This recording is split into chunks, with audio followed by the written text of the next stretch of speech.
Hello all dear aspirants. आप हमेशा सोचते आए हो कि मास्टर्स जो है आप या तो life science, botany, zoology, microbiology, biotechnology और अगणित सब्जेक्ट्स में करके आप सीएसआई नेट की तरफ आते हो। ऐसा हमेशा नहीं होता दोस्त। आज मेरे साथ जो मुंबई से कैंडिडेट जुड़े हैं उनका बैचलर फार्मेसी में रहा है, मास्टर जो है आईसीटी मुंबई में फार्मास्यूटिकल बायोटेक्नोलॉजी में किया। फिर उनके बाद उन्होंने सीएसआर नेट लाइफ साइंस को all India rank 35 with JRF crack किया और नाउ वो पीएचडी में एनरोल करने वाले हैं या हो गए हैं आईसीटी मुंबई में। तो जानते हैं उनकी जर्नी को, उनकी कहानी को, उनके इस अनुभव को, कैसे एक केमिकल बैकग्राउंड से लाइफ साइंस वाले बैकग्राउंड की कहानी रही, इसको भी समझते हैं।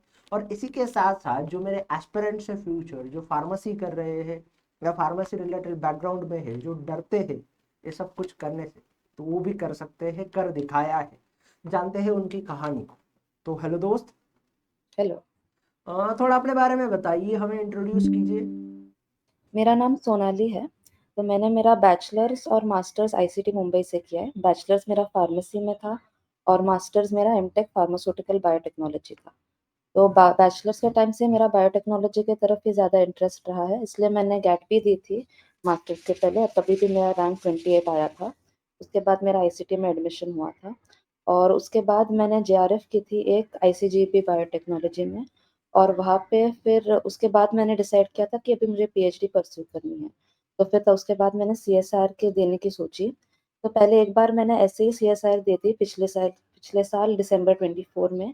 तभी मेरा एलएस क्लियर हो गया था, तो मुझे लगा था कि थोड़ी और प्रिपरेशन कर दूंगी तो अगले टाइम मेरा जेआरएफ क्रैक हो जाएगा। तो उसके बाद मैंने थोड़ी तैयारी करी और फिर इस बार मेरा जेआरएफ लकीली हो गया। ओके, बहुत बढ़िया। पहले तो कॉन्ग्रेचुलेशन है आपको पूरे आईएफएस फैमिली की तरफ से। Okay. अब मुझे ये बताइए कि ये फार्मेसी करते करते आप आईसीटी पहुंचे, आईसीटी पहुंचने के बाद सीएसआर नेट देने का ख्याल, मतलब ये थोड़ा इलॉजिकल क्यूरियोसिटी वाला है। तो क्या आपका एक्सपीरियंस शेयर कीजिए, थोड़ा लाउडली बोलिए। हाँ, तो मेरा एक्चुअली फार्मेसी के टाइम ही मेरा बायोटेक्नोलॉजी में इंटरेस्ट स्पार्क हुआ था, क्योंकि हमारे टाइम भी थोड़े सब्जेक्ट होते थे बायोटेक्नोलॉजी के रिलेटेड। तो तो हमें बेसिकली मॉलिक्यूलर बायोलॉजी के साइड पे ऑलरेडी हमें थोड़ा इंट्रोडक्शन दिया जाता है। तो और मेरे ही कॉलेज, मैंने आईसीटी से ही बैचलर्स किया था, तो हमें ऑलरेडी पता था कि ये कोर्स है फार्मास्यूटिकल बायोटेक्नोलॉजी करके। तो फिर इसलिए मैंने सोचा था कि उसी के तरफ जाएंगे। वैसे भी फार्मेसी अभी ज़्यादा बायोटेक्नोलॉजी की तरफ ही मूव हो रहा है, तो मैंने सोचा था कि उसके तरफ ही जाएंगे तो ज़्यादा फ्यूचर में स्कोप आएगा। ओके, फिर आपने इस वजह से इसमें शिफ्ट कर दिया। हाँ। चलिए, बहुत अच्छा। अब मुझे ये बताइए, सवाल ये है कि जब हम आपका फार्मेसी यानी कि ड्रग केमिस्ट्री सारी सारी चीज़ें वो केमिकल बैकग्राउंड की, और जब आप टोटल लाइफ साइंस में यानी कि सीएसआर नेट में आते हो, तो फिर सेल है, मॉल है, बायोकेम है। ठीक है, बायोकेम तो आपका बेस्ट सब्जेक्ट है, बट इसके अलावा सेल सिग्नलिंग, इम्यूनोलॉजी है, developmental biology, plant physiology, animal physiology, diversity, ecology, evolution, ऐसे सब्जेक्ट्स है जिनसे डर देख के ही फार्मेसी वाले बच्चे डर सकते। तो फिर आपने ये हिम्मत कहाँ से करी कि नहीं मैं कर सकती हूँ, और आपने कर दिखाया, वो कैसे? तो मेरा इंटरेस्ट हमेशा से बायोलॉजी की तरफ ही ज़्यादा है। केमिस्ट्री बायोलॉजी दोनों ही मुझे हमेशा से पसंद थे। प्लस 12वीं के टाइम भी हमने नीट के लिए प्रिपरेशन की थी, तो मेरे बेसिक्स काफ़ी स्ट्रॉन्ग थे इन सब्जेक्ट्स में। ऊपर से उसके बाद भी मैंने ज़्यादा हमेशा फोकस प्रैक्टिकल और थ्योरी से ज़्यादा प्रैक्टिकल दे दिया है। तो ऐसा नहीं है कि मैंने सिर्फ थ्योरी पढ़ी है। जब भी मैंने लैब वर्क किया था मेरा, तभी मेरे मॉलिक्यूलर बायोलॉजी में मेरे कंसेप्ट बहुत स्ट्रांग हो चुके थे। इसलिए मुझे ज़्यादा थ्योरी पे फोकस नहीं करना पड़ा था, क्योंकि मुझे प्रैक्टिकली सबकी रीजनिंग ऑलरेडी पता था कि क्या क्यों हो रहा है। तो मॉलिक्यूलर बायोलॉजी की वजह से मेरा बहुत स्ट्रांग था। और प्लांट एनिमल फिजियोलॉजी जो जो टॉपिक्स थे वो भी मैंने 12वीं से ही पढ़ते आ रही हूँ, तो वो मेरे बेसिक्स काफ़ी स्ट्रांग थे। थोड़े से रिवीजन करने के बाद ही मुझे सब कुछ आंसर्स क्लिक होने लग गए थे। तो फिर मुझे ज़्यादा उतनी थ्योरी पे मेरा कंट्रोल रह था कि मैं बेसिक 4 यूनिट तो मैं ऐसे ही रिवाइज़ करके भी मेरे क्लियर हो रहे थे। तो मुझे उसके बाद सिर्फ़ इम्पोर्टेंट जो टॉपिक्स थे वही उस पे ज़्यादा फ़ोकस किया था। और उसकी वजह से फिर मेरे, वैसे भी मेरा जब मैंने लास्ट टाइम दिया था सीएसआर, जब मेरा एलएस हो चुका था, तो मेरे उतने मार्क्स थे कि मुझे पता था कि मैं थोड़े से और कॉन्सेप्ट्स मेरे स्ट्रॉन्ग कर लूँ तो फिर मेरा जेआरएफ हो जाएगा, और वैसे लकीली हो गया। ओके, अब मुझे ये बताइए कि कितने यूनिट्स को टारगेट किया था सीएसआर नेट के? 4 यूनिट्स 4 यूनिट्स कौन से 4 unit? Molecular biology, evolution, plant और एनिमल। ओके, तो 4 यूनिट को प्रिपेयर करके आपने एग्जाम को क्रैक कर लिया? एक्चुअली जब मैंने पढ़ाई स्टार्ट की थी मैं थोड़ी बीमार हो गई थी, इसलिए मैं ज़्यादा यूनिट्स पे फोकस नहीं कर पाई, तो मैंने सोचा कि जो कर रही हूँ मैं अच्छे से करके जाऊँगी। ये आपने मतलब हिस्ट्री ही क्रिएट करके रखी है जहाँ पे हर बच्चा कहता है कि 8, कम से कम 8 यूनिट को पढ़ना चाहिए, वहाँ पे आप 4 यूनिट पढ़ के। एक्चुअली अनफॉर्चुनेटली मुझे मैं बहुत बीमार पड़ गई थी, मुझे बुखार आ गया था और मैं 1 महीना ऑलमोस्ट मैं ऐसे बेड पे ही थी सीएसआर के पहले। ओके ओके तो मैं करना चाहती थी और बट मैं कर नहीं पाई। ओके ओके, समझ में आया मुझे। अब मुझे ये बोलना है, ये सवाल है आपसे कि फिर 4 यूनिट पढ़ के मतलब आपने उन 4 यूनिट में ऐसा क्या पढ़ा कि सीधा ऑल इंडिया रैंक 35 तक की कहानी रही आप?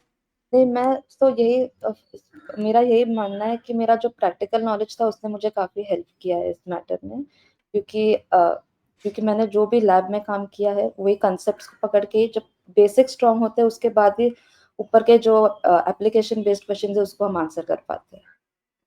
ओके, बहुत बढ़िया। और मुझे ये बताइए कि क्या डिफिकल्ट लगा आपको इस एग्जाम्स के लिए? क्या एग्जाम्स में ऐसी क्या दिक्कतें रही आपके लिए?